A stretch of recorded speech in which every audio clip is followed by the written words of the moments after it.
what a lovely story. Oh, hello. My name is Jackson Heyman, and we with the Summit Players Theater are going to teach you a little bit about William Shakespeare. Now, Shakespeare was born over 400 years ago in a place in England called Stratford-upon-Avon, and later in his life, he moved to London, England. Now, Shakespeare was three things. He was a playwright, meaning he wrote countless plays that are still performed to this day. He was a poet, meaning that all of his plays were in verse and a form of poetry, and in addition, he wrote plenty of poems that people still consider to be beautiful works of literature. And, surprisingly enough, Shakespeare was also an actor, meaning he performed in many of the plays that he wrote himself, although he liked to keep it to him playing the smaller roles. Now, when Shakespeare performed his plays in London, they were performed at a place called the Globe Theatre. Now, there's something pretty interesting about the Globe, isn't there? Besides the fact that it's shaped like a circle, it also doesn't have a roof in the middle. When Shakespeare's plays were being performed, people would come to the plays, and if they were wealthier and upper class, they would sit around the edges of the globe, being sheltered from the weather and the outside world. But the more common folk, who only had to pay 1 penny to go see one of Shakespeare's plays, would stand right in the center, under the open sky, on a dirt floor, and we would call these people groundlings. Now, for the groundlings and Shakespeare's actors, they had one pesky problem to deal with when they would go or see or perform a play. Yeah, it rains a lot in England, so there's no real reason to use expensive sets or lavish costumes for these plays, right? Not really, because they just get rained on. So Shakespeare's actors had a challenge. They would have to convey the setting of the play and their characters without the use of sets or costumes. Now, how would they do this? Well, one of the ways is they'd use their bodies and physical attributes to create different characters. And to talk a bit more about that, we're going to take it over to Nadja. Thanks, Summit Jackson. I'm Summit Nadja. Like Jackson said, Shakespeare didn't use a lot of sets or fancy costume pieces, so the actors had to use their bodies and their emotions to show you what was going on. So, we are going to do what is called a character walk. Now, here are things you need to do. First, just make sure you have enough space to walk around in. Let's say 3 steps to the left, and then 3 steps to the right, 3 steps back, and 3 steps forward. Perfect. So, Shakespeare has a lot of different types of characters. Some of them are of royal status. That means they could be kings and queens and knights, or princes and princesses. Now, how do you think someone who is of royal status or royalty would walk? I think that if I was a princess back in Shakespeare's time, I would walk with my chest up and my chin up and maybe my hands out here, and I would just gracefully walk around the space. Now, in your own space at your home, how about you try to walk around the space as royalty? What would that look like? How would you bow to another person? Oh, that's nice. Maybe a little curtsy. Yes, I love it. Curtsy, bow, excellent.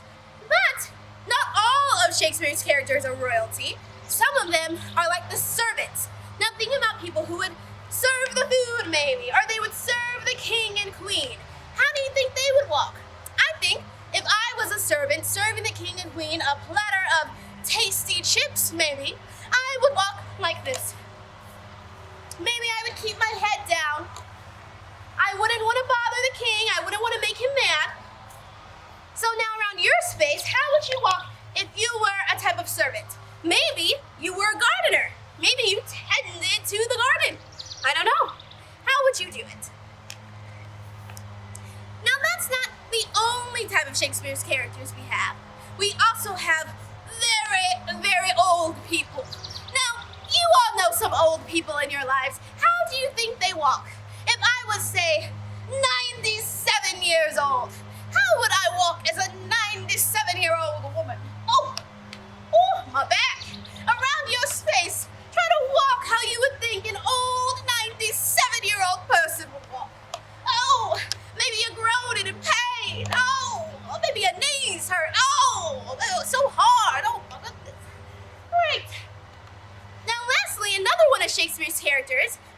pretty fun are clowns. Now there are so many different types of clowns. You all know some clowns. When I think of a clown, I think of a juggler. Maybe I juggle. Now, I will say as Summit Nadja in real life, I can't juggle. But as an actor in one of Shakespeare's plays, I can do anything. So I will juggle my imaginary juggling pins. What would your clown do? How would you move around the space as a juggler? Let's see if I can get one real high. Whoop, whoop, ah, da-da. Yes, juggling clown, Summit Nadja. Excellent. So those are just a few of Shakespeare's characters that we have in his plays that we see. But it's not just the characters that we need to see and their types of characters we have, it is also the environment. So when we think of the environment, we can think of the weather.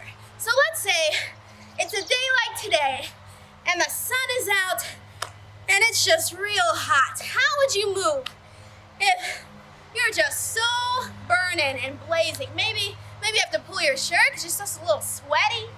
Oh, maybe you have to wipe your brow up, block the sun from your eyes. Show me in the space, how would you move? If it's so hot, maybe you'd move a little slower instead of really quickly because you're just bogged down by the heat.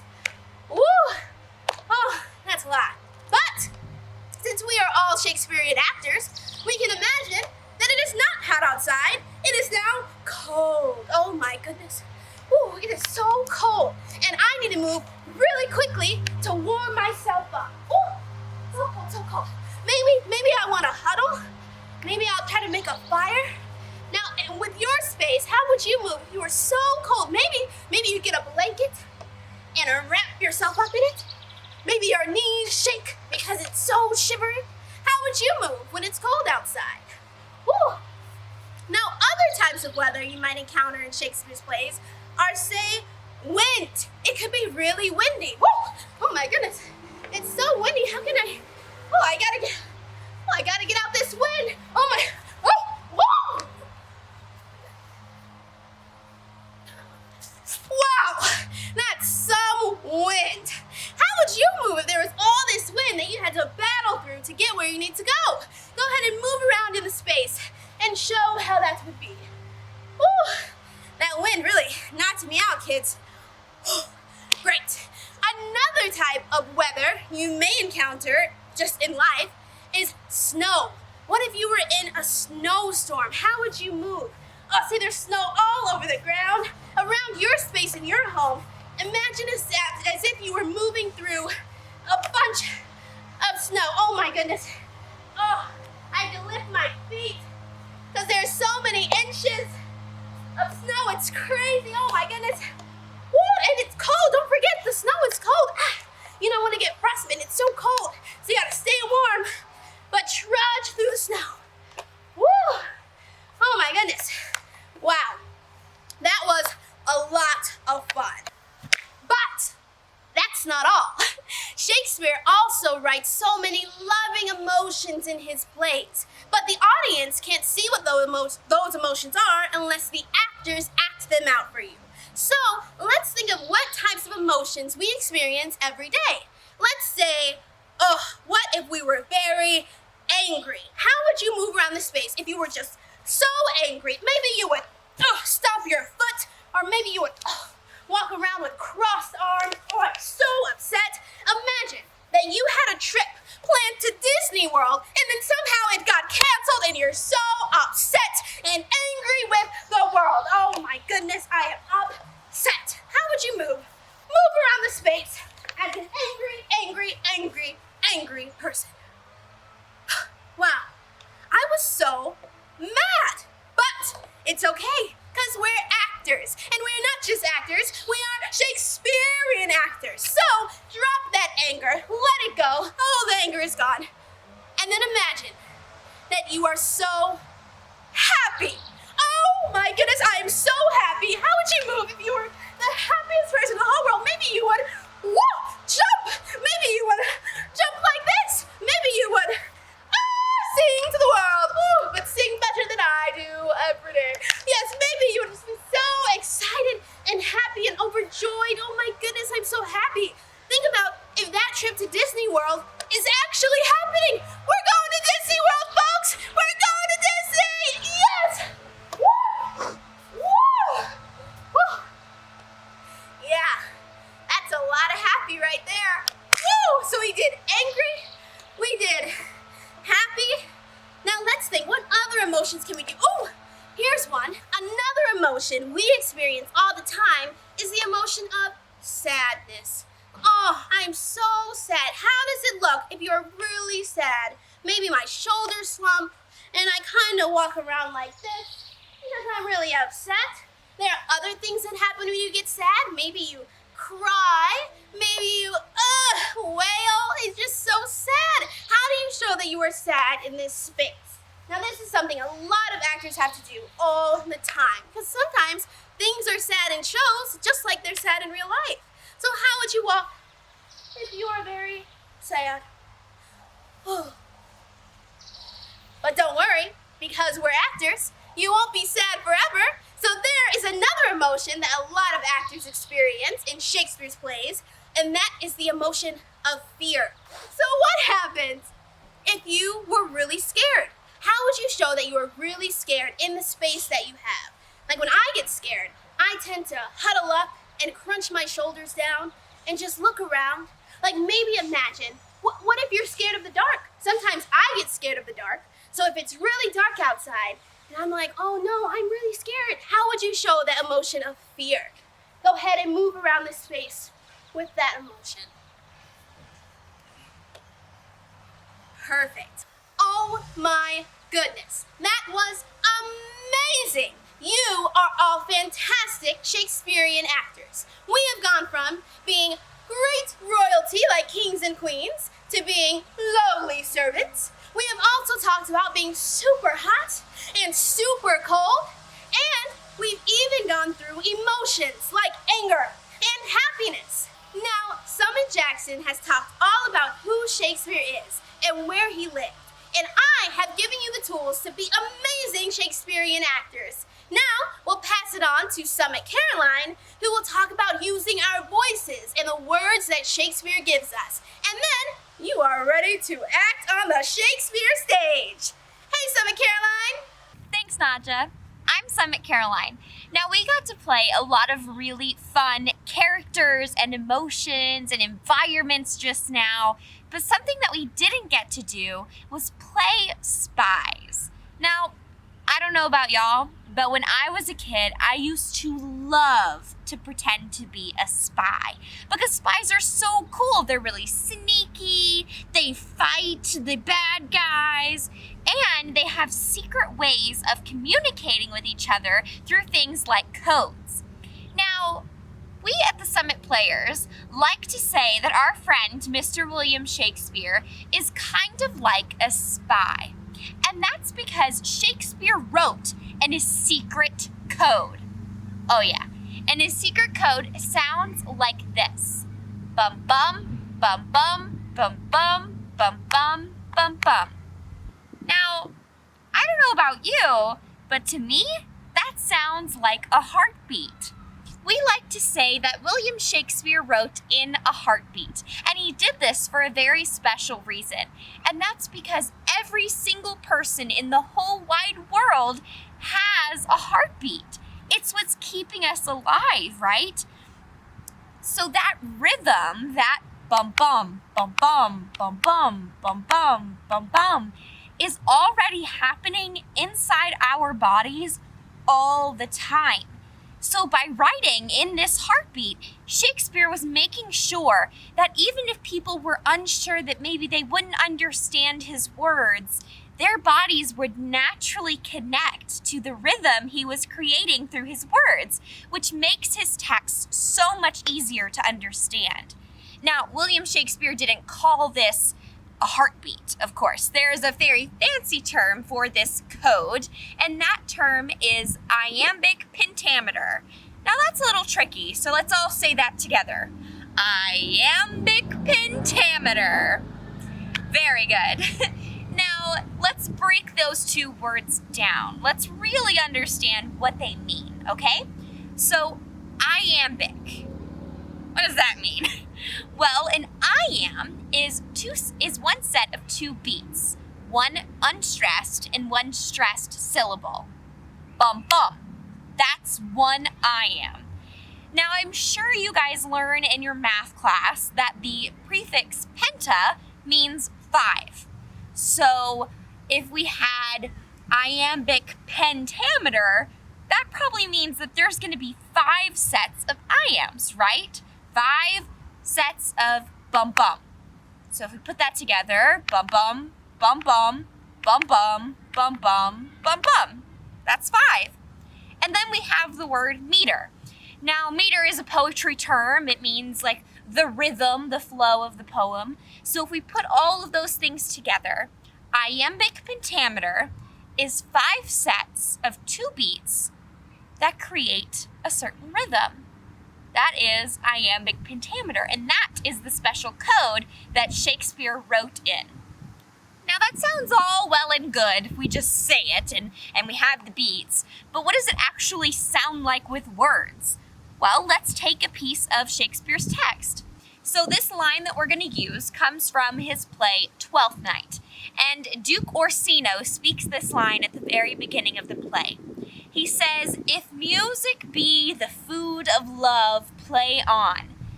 Let's try putting our hands on our hearts and tapping our beats with that line, okay?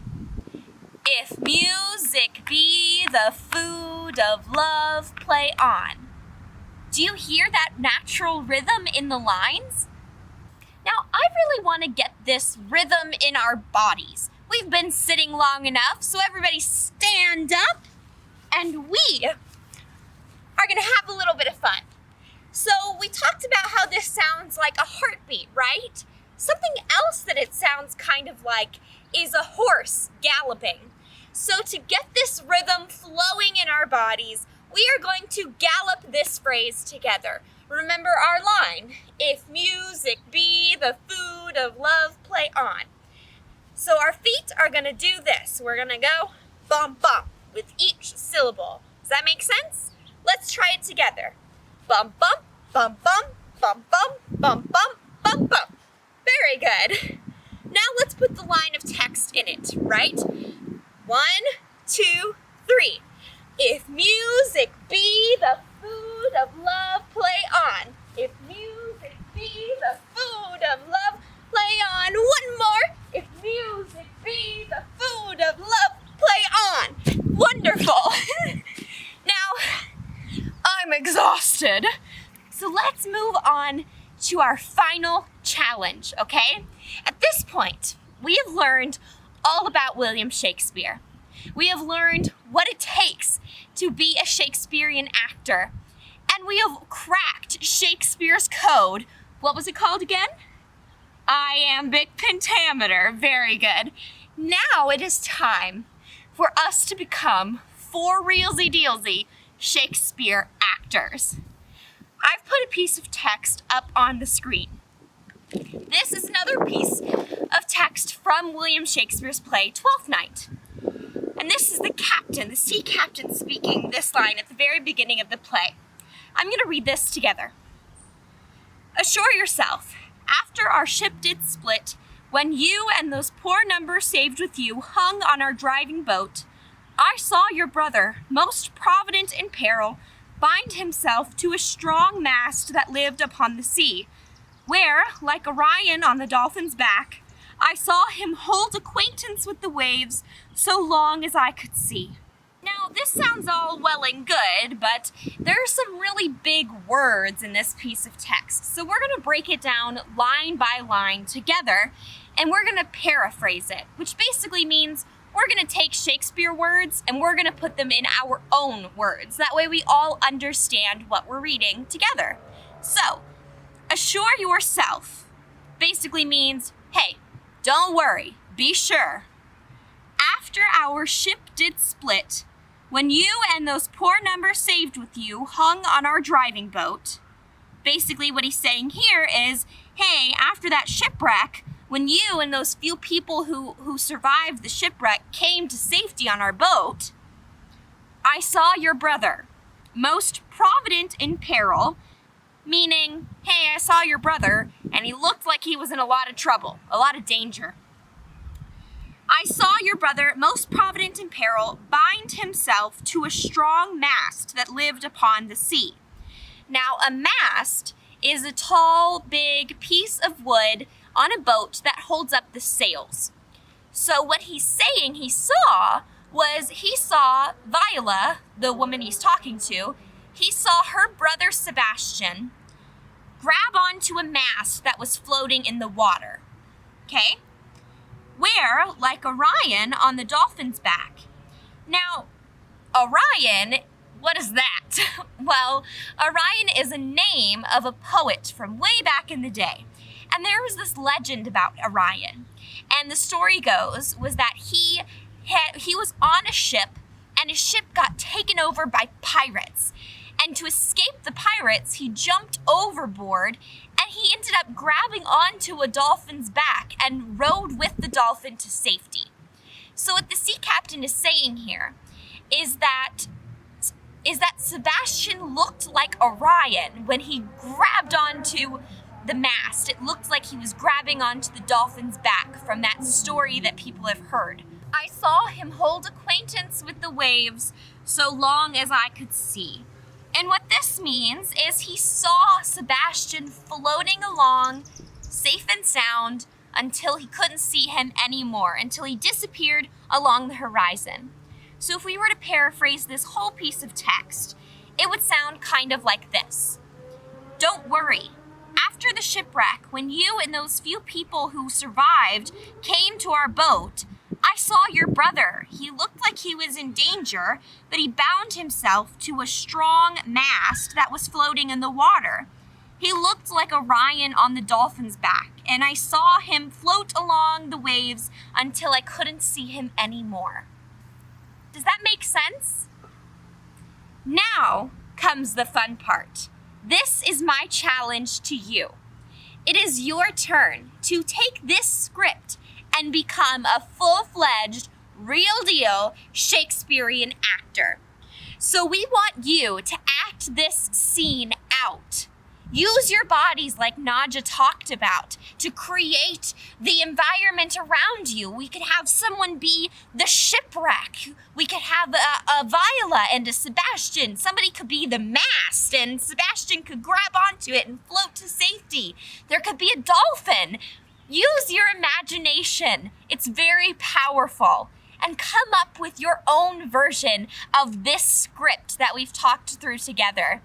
And then take a video of it and show it off online so that everyone can see your awesome work. As always, you can share your videos with us at info@summitplayerstheater.com, or you can share it to our Facebook page, our Twitter, our Instagram, any of our social media accounts. We can't wait to see what you come up with. I hope you had a great time on this awesome educational workshop. And I really hope you learned something fun, that you liked something today, and I hope that you have a great time taking this one step further and becoming your own Shakespearean actor. Bye!